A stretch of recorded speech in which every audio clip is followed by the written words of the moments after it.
So in this lecture now we will see what is direct load and eccentric load. So direct load, this is also called as concentric load.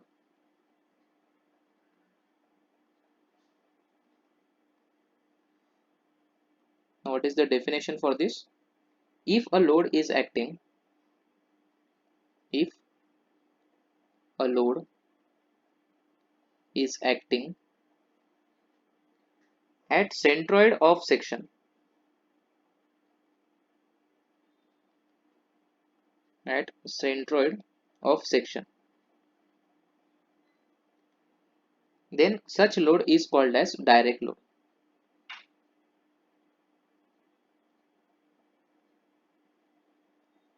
Such load is called as direct load.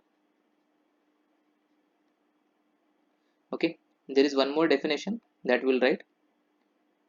A load whose line of action, a load whose line of action, whose line of action coincides with the centroidal axis.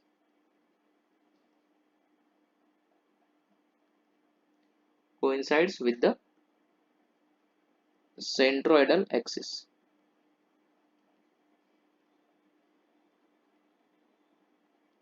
is called direct load. So these are the definitions. Now we'll try to draw the diagram and understand what is direct load. So this is a vertical member which is called as column. If we see it from the top, we will get to see the plan or the top view. So based on the top view, we can say that this is a rectangular column.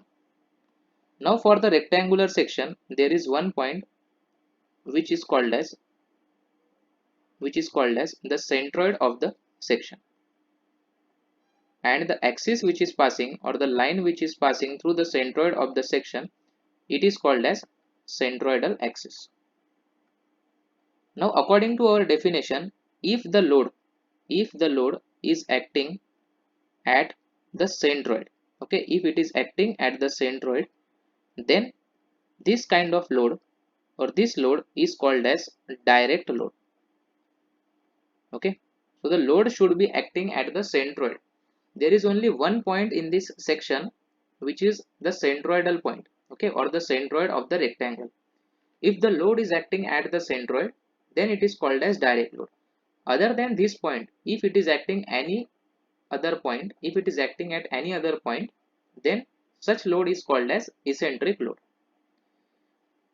Now we'll see the definition of eccentric load.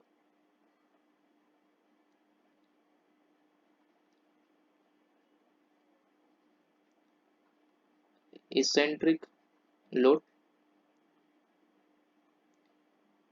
So if a point load is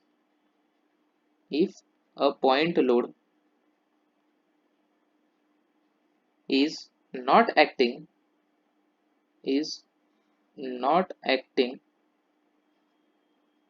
at the centroid of the section,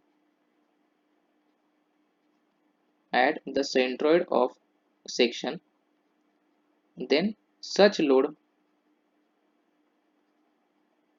is called eccentric load.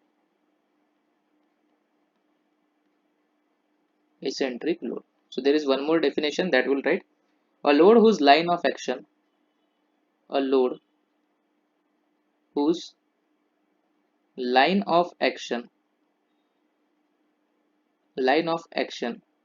coincides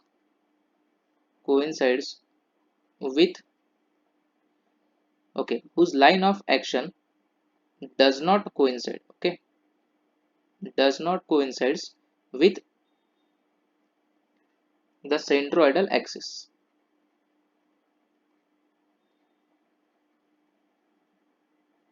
Of section. Now what is line of action? Line of action is nothing but it is a line which is showing the direction of the force. So if this is a force, then this dotted line along the direction, this is called as line of action. Okay, so this is called as line of action. So we'll draw an eccentric load now. So this is a column.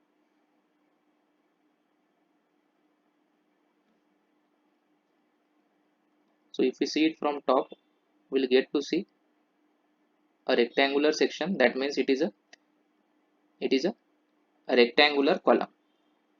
For rectangle, there is one point which is called as centroid, and the axis which is passing through this, it is called as centroidal axis. Now if a load is not acting at the centroid, that means it is acting at some other point, then this kind of load is called as eccentric load. I hope you are able to differentiate now what is direct load and eccentric load. So this direct load, it is acting at some distance from the centroidal axis. You can see this is the centroidal axis and this is the load axis. So let's say the point is this point, the load is acting at this point. Now whatever the difference is there, the difference between the centroidal axis and the line of action of force, this is called as eccentricity E. So now we will have the next important definition here, that is eccentricity. It is denoted by small e. So write down the distance between centroidal axis, the distance between the centroidal axis and the point of loading, and the point of loading is called eccentricity. Is called eccentricity. So in this case the eccentricity is E. So a direct load is a load which is acting at the centroid of section, and eccentric load is a load which is not acting at the centroid of the section.